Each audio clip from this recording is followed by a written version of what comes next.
মির্জা ফখরুল ইসলাম আলমগীর তার বাবাকে, তার বাবা রাজাকার। আপনার এই যে আপনার আজকে চট্টগ্রামের আমাদের আমির খসরু মাহমুদ চৌধুরী তার বাবাকে, এই আব্দুল আলিমের ফাঁসি হয় নাই, আজকে সালাউদ্দিন কাদের চৌধুরীর ফাঁসি হয় নাই। তো তারা কি ছিল, তাদের ভূমিকা কি ছিল? এখন আপনি শুধু জামাতের উপর চাপাই দিবেন। আওয়ামী লীগ আমলের রাজাকারের যে তালিকা করেছে 10,000 রাজাকারের মধ্যে, তার মধ্যে তো 8,500 ছিল আওয়ামী লীগের, তো 2,000-2,500 মতো ছিল বিএনপির। নানাভাবে একটা পরিস্থিতি তৈরি করে ছাত্র শিবিরকে বিজয়ী করার জন্য একটি পরিকল্পনা নিয়েছে। আজকে কই তারা কি আছে? ঢাকা বিশ্ববিদ্যালয় ছাত্রদল কমিটিতে 51 জন পাওয়া গেছে ছাত্রলীগের লোক।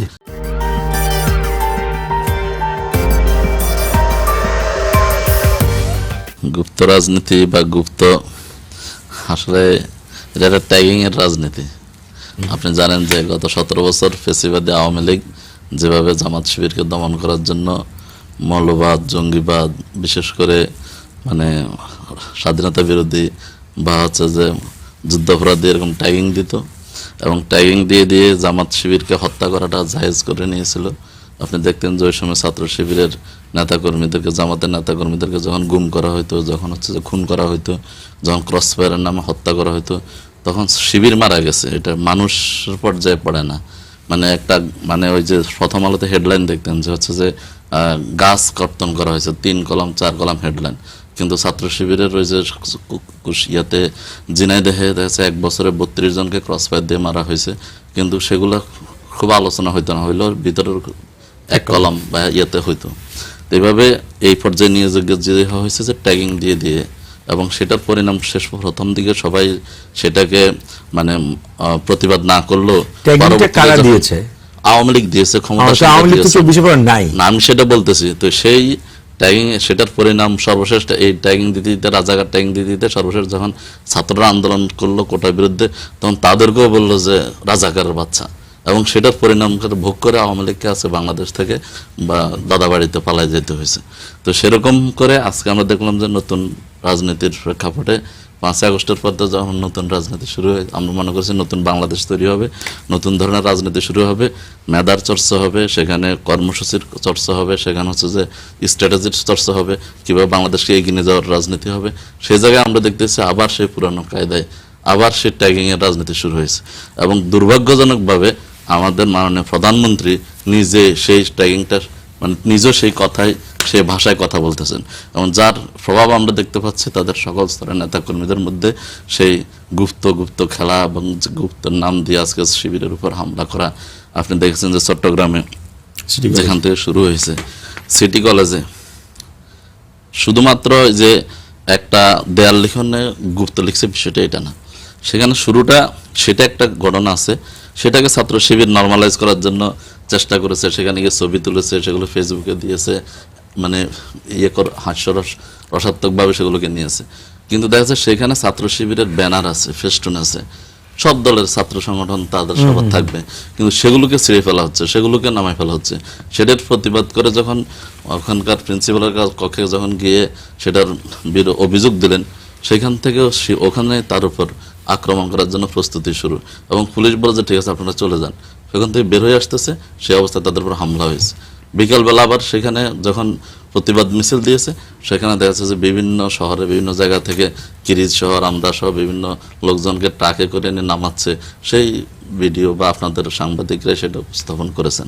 তাহলে এই যে শুরু হলো, আপনি ছাত্র দল আজকে যে রাজনীতি করতে চাই, বিশেষ করে ঢাকা বিশ্ববিদ্যালয়, আপনি দেখেন ঢাকা বিশ্ববিদ্যালয় যেটা হলো, আপনি একজন মাহমুদ নামা ঢাকা বিশ্ববিদ্যালয়ের ছাত্র, সে কি করলো, তার নামে একটা ফেক আইডি খুলে নাই, মানে হচ্ছে যে ইয়া বানায় আমরা ফটোকার্ড বানিয়ে ছাপানো হয়েছে যে সে তারেক রহমান এবং জাইমা রহমানকে নিয়ে একটা খারাপ ছবি। তো সেটা প্রতিবাদ করেছে যেটা আমার না, এবং সেটা আপনারা দেখেছেন পরে স্ক্যানার দিয়ে যখন ইয়ে হয়েছে, তখন দেখা যাচ্ছে যে আসলে সেটা তার নামে ছাপাই দেওয়া হয়েছে, এটা ছাত্রলীগের একটা ছেলে করেছে, এবং সেটা সবার কাছে সেটা প্রকাশিত। কিন্তু সে যখন তাকে বিভিন্ন দিক থেকে হুমকি দেওয়া হচ্ছে, সে যখন থানায় গেল এটা জিডি করার জন্য, তখন তার উপর সেখানে 3 জন গেল, তাদের উপর হামলা হলো। তাদেরকে যখন বাঁচানোর জন্য বা তাদের ওইটা প্রতিবাদ করার জন্য ডাকসুর প্রতিনিধি সেখানে গেল, তাদের উপর হামলা হলো। এবং সেই হামলাটা কোথায়? থানার ভিতরে। এবং থানা সেখানে এর কারণটাই আমি জানতে চাচ্ছি। এখন এই কারণটাই তো আমরা বলতেছি যে এখানে আইন শৃঙ্খলা বাহিনী বা হচ্ছে যে সরকারি দল হলে তারা যে আইনের ঊর্ধ্বে, তাদের জন্য ওখানে পুলিশ দর্শকের ভূমিকায় চলে যায়, প্রোটেকশন না দিয়ে সেখানে তাদেরকে হামলা করার সহযোগিতা করা হয়। এই কালচার তো আমরা সেই পুরনো আগের কালচার দেখতেছি, নতুন কোনো কালচার দেখতে পাচ্ছি না। একটা আন্দোলন হয়েছে, আমরা তো 90 ছাত্র আন্দোলন করেছিলাম। আন্দোলনের পর কিন্তু ছাত্ররা ক্লাসরুমে ফিরে গেছে, পরীক্ষার হলে ফিরে গেছে, তারা আবার তাদের শিক্ষা জীবনে ফিরে গেছে। কিন্তু this is the first time আমরা দেখলাম একটা গভর্নমেন্ট ছাত্রদেরকে রাস্তায় আরো ঠেলে দিয়েছে। তারা এই যে মব কালচার তৈরি করেছে, তারা যে কোনো জায়গায় তাদের যে ডিজায়ার সেটা পূরণ করার জন্য এমন একটা পরিস্থিতি তৈরি করেছে, সরকার বাধ্য হয়েছে, অথবা সরকার তাদেরকে দিয়ে করিয়েছে কিনা এটা, যার জন্য দেখবেন আজকে আমাদের, আমি মনে করি, আমি মানে এই কারণে প্রধানমন্ত্রী গুপ্ত রাজনীতি নিয়ে সতর্ক করলেন, মানে অবশ্যই সতর্ক করলেন, কারণ ওনার তো একটা দায়িত্ব, উনি একটা রাষ্ট্র পরিচালনার দায়িত্ব নিয়েছে। সুতরাং রাষ্ট্রটা যতভাবে গণতান্ত্রিক হইতে চলবে সেটা, যার জন্য আমি মনে করি ছাত্র শিবিরের মধ্যে যদি এটা কেউ থেকেও থাকে, প্রকাশ্যে রাজনীতি আসে বলে, ওই যে আমাদের দর্শক যেটা বলেছে যে আজীবন দেখেছে উনি এই কোনো জামাতের ধারে কাছে নাই, হঠাৎ করে এখন বলতেছে আমি জামাতের লোক। তো এই ধরনের লোকদেরকে তো যে কোনো মানুষ সন্দেহ বা গুপ্ত রাজনীতি বলতেই পারে। সংসদে আমাদের ফজলু ভাই বললেন জামাতকে নিয়ে রাজাকারের বাচ্চা, ইয়ার বাচ্চা, অনেক কিছু বললেন। এখন এইগুলো যদি বলেন, এগুলো তো গত 17 বছর রাজনীতিতে অনেক চর্চা হয়েছে। আসলে ফলাফলটা কি হয়েছে, মানুষ এটাকে কিভাবে রিসিভ করেছে, সেই যাদেরকে দলের সাথে আছে এই ট্যাগ সহ জামাত ইসলামীকে 43% ভোট দিয়েছে। আপনি বুঝতে পারেন, মানে এই ট্যাগ জামাত যেখানে বাইরে এক সময় 43% জামাত জোট 43% ভোট পেয়েছে। তাহলে আপনি এই ট্যাগিং যখন আপনারা শুরু করছে, তখন তো মিডিয়াতে আমরা যখন আসতাম তখন বলতো যে আমাদের কোনো ভোটে নাই, কারণ 4% ওনারা দেখাইতেন জামাত 17 আসনে নির্বাচন করছে, সেখানে হিসাব করে 4%, এবং কমতে কমতে মনে হতো যে আমাদের আর কোনো বাংলাদেশে ভোটে নাই, সব হচ্ছে যে বিলীন হয়ে গেছে। তো সেখান থেকে তো মানুষ আজকে ভোট দিয়েছে, এবং এটা বাস্তবতা। জামাত ইসলাম এখন 68%, 68টা আসন নিয়ে, এবং টোটাল জোটগতভাবে 77টা আসন নিয়ে আজকে প্রধান বিরোধী দল। তো এই যে ন্যারেটিভ দিয়ে জামাত ইসলামীকে যে দমায় রাখার চেষ্টা হয়েছে, মানুষ এটাকে রিসিভ করেছে কিনা। আপনি আজকে আমি পড়ালেখা করতেছিলাম একটু বিষয়ে এই রাজাকার নিয়ে, আপনি যে বিএনপি আছে আমাদেরকে রাজাকার ট্যাগিং দিচ্ছে, রাজাকার বিএনপির জন্মটা হলো কিভাবে, বিএনপি কাদেরকে নিয়ে গঠিত হয়েছে। বিএনপি 1977 সালে যখন জিয়াউর রহমান 31 দফা নিয়ে চর্চা শুরু করেন, তখন দেখা গেল তিনি জেলায় জেলায় গিয়ে মিটিং করতেন। 19 দফা সম্ভবত, 31 দফা না, আচ্ছা 19 দফা, সরি। এই যখন মিটিং করতেন, সেখানে দেখা গেল যে হয়তো 10,000 লোক হয়েছে, কিন্তু ওই শাহ আজিজুর রহমান, ওই মশিউর রহমান জাদু মিয়া, তারা মিটিং করতো, সেখানে 40,000 লোক হয়েছে। তখন এটা জিয়াউর রহমানকে কি করলো, ভাবে তুললো যে আমি তাহলে আগামী নির্বাচনে জিতবো না, তার কাছে রাজাকারদের কাছে হারা যাবো। তখন তিনি কি করলেন, তাদেরকে ডাকলেন যে কিভাবে এটার করা যায়, আসো আমাদের দলে আসো। তারা বললো যে না, আমরা আপনাদের দলে যাব না, আপনি আমাদের দল আসেন, একটা নতুন দল করে। তখন কিন্তু বাংলাদেশ জাতীয়তাবাদী দল গঠন করে ওই মশিউর রহমান, জাদু মিয়া, ওই শাহ আজিজুর রহমান, তাদেরকে সাথে নিয়ে। আপনি জানেন শাহ আজিজুর রহমান বাংলাদেশের রাজাকার শুধুমাত্র না, তিনি হচ্ছে যে বিদেশে পাকিস্তানের পক্ষে বাংলাদেশ মুক্তিযুদ্ধের বিপক্ষে কি করছে, আমাকে একটু শেষ করতে দেন, বলেন। তাহলে সেখানে কিন্তু সে জেল খেটেছে, 2 বছর জেল খেটেছে। এরপর হচ্ছে যে মশিউর রহমান জাদু মিয়া 5 বছর জেল খেটেছে। তাদেরকে নিয়ে এসে বিএনপি গঠন করেছে।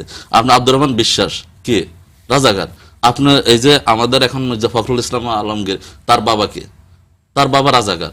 আপনার এই যে আপনার আজকে চট্টগ্রামের আমাদের আমির খসরু মাহমুদ চৌধুরী, তার বাবাকে। এভাবে আপনি যদি ধরেন, আমি ওই মুসলিম লীগের বাংলাদেশে ওই সময় সবচেয়ে বড় দল ছিল মুসলিম লীগ, এবং তাদের সবচেয়ে বড় ভূমিকা ছিল। ওই মুসলিম লীগের অধিকাংশ লোকে কিন্তু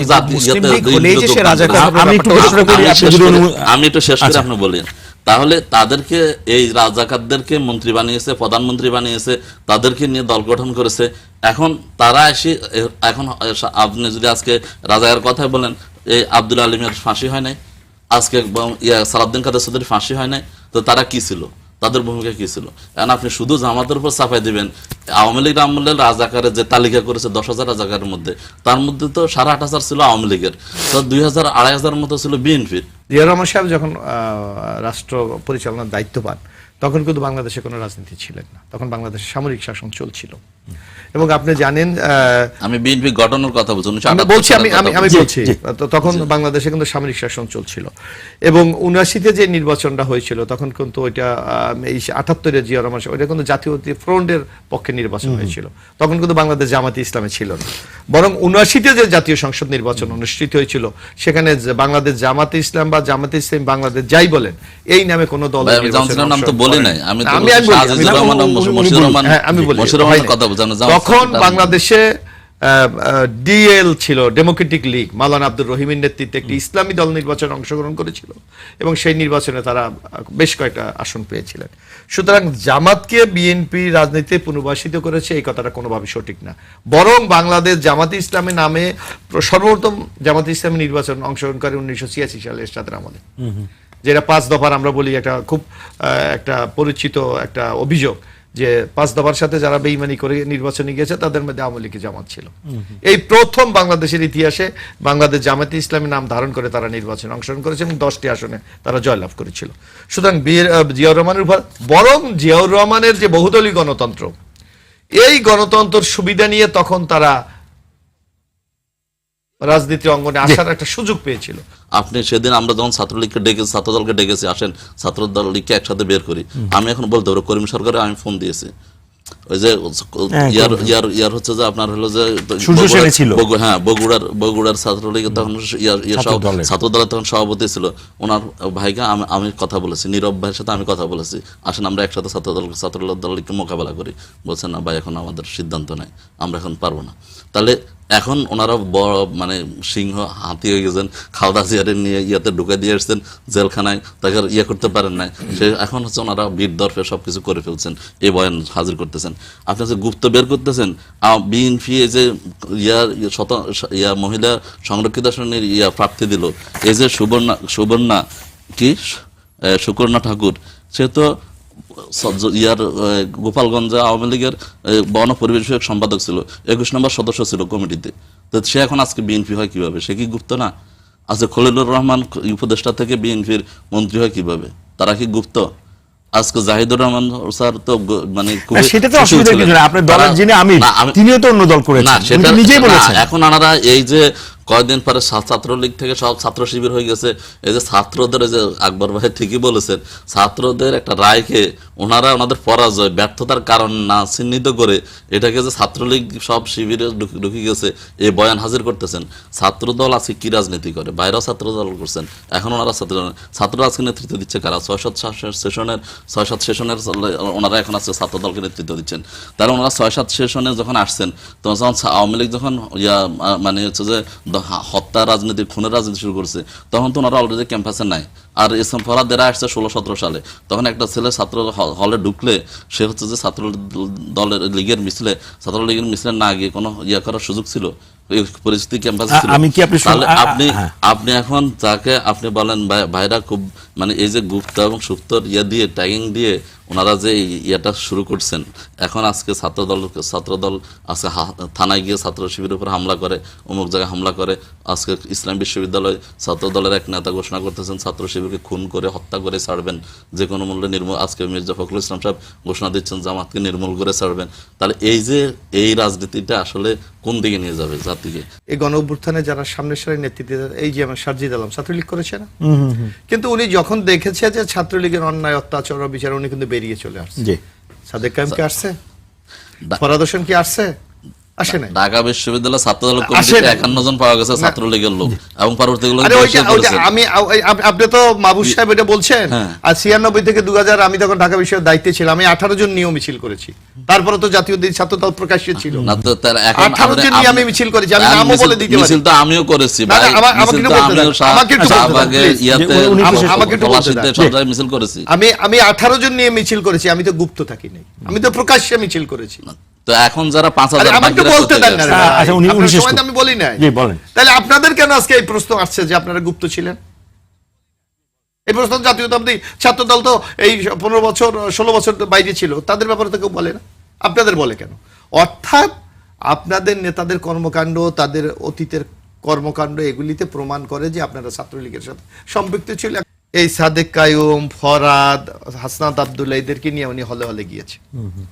ওদের পৃষ্ঠপোষক দিয়েছে যাতে একটা নির্বাচনকে সামনে রেখে কিভাবে এই এই এই যে এজেন্ডা বাস্তবায়নের জন্য কিভাবে এদেরকে বিজয়ী করা যায় সেই কাজগুলি করেছে। অথচ তখন আপনি দেখবেন, আপনি ক্যাম্পাসে ছিলেন, প্রথম কি স্লোগান দিয়েছে? ছাত্র রাজনীতিকে নিষিদ্ধ করতে হবে। যারা ছাত্রলীগের ছেলে হলে আছে তারা কিন্তু বেরোয় নেই, তারা কিন্তু শিবিরের নাম ধারণ করে হলে অবস্থান নিয়েছে। আর স্লোগান দেওয়া হচ্ছে ক্যাম্পাসের রাজনীতি চলবে না। যখন এইটা নিয়ে ব্যাপক প্রতিবাদ হলো তখন বলা হলো যে হলে হলে কোনো রাজনীতি হবে না। অথচ হলে কিন্তু ছাত্র লীগের ছেলে ছাত্র শিবিরের নামে অবস্থান নিয়েছে। আবার আবার বলা হলো কি ক্যাম্পাসে এই রাজনীতি চলবে না, ইলেকশন চলবে না। নানাভাবে একটা পরিস্থিতি তৈরি করে ছাত্র শিবিরকে বিজয়ী করার জন্য একটি পরিকল্পনা নিয়েছে। আজকে কই তারা? কি আছে আজকে? আছে তারা নাই। যারা এই পরিকল্পনা করে থাকতে এই সাহস নাই। আজকে দেখেন যখনই বিএনপি সরকার ক্ষমতা এসেছে নিয়াজ আহমেদ কিন্তু পদত্যাগ করেছে। ওনাকে কেউ পদত্যাগ করতে বলেছে? বরং বিএনপির পক্ষ থেকে বলা হয়েছিল আপনি যতদিন চান ততদিন কন্টিনিউ করতে পারেন। তাই হ্যাঁ, আপনি দেখেন পদত্যাগের পরেও কিন্তু উনি অনেকদিন ছিল।